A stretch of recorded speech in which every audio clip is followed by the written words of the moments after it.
এয়া তালাপা কৌদুগুৰি আঞ্চলিক মহান ছাত্ৰ সন্থাৰ প্ৰতিনিধি দল গুৱাহাটী উজান বজাৰ নিৰ্মলা ভ্ৰমণত গৈছিলোঁ আমি 98ত। এয়া হৈছে নাহৰকটীয়া গাভৰু দলঙত, এয়া 2002 চনৰ কথা। আৰু এয়া মোৰ মাকুম কলেজৰ 2002 চনৰ কথা। কলেজৰ স্মৃতিবিলাক সঁচাকৈয়ে এতিয়া ভাবিলে বহুত কি ক'ম আৰু নষ্টালজি হৈ যাওঁ। এয়া ছিনিয়ৰ বাইদেউসকলৰ লগত একেলগতে বহি খোৱা খাইছিলোঁ। এয়া নাচ বাগ কৰিছিলোঁ আমি বন্ধুসকলৰ লগত।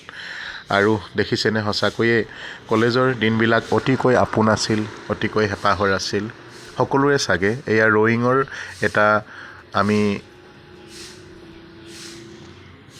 আৰু এয়া কলেজৰ মোৰ বন্ধু বান্ধৱী ছিনিয়ৰ বাইদেউ ছাৰসকল আমি একেলগতে আটাইখিনিয়ে খোৱাৰ সময়ত। এয়া মোৰ বন্ধু হয়, মাকুমৰে হয়। আৰু এয়াই ইকনমিক মেম আছিলে আমাৰ, বৰ্তমান ৰূপাইত থাকে।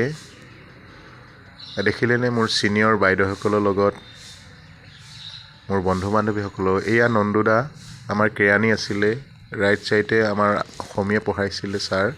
এয়া প্ৰাক্তন ডুমডুমা কলেজৰ অধ্যক্ষ প্ৰফুল্ল মেধি ছাৰ, তেতিয়া আমাৰ মাকুম কলেজৰ দায়িত্বত আছিলে 2002-03।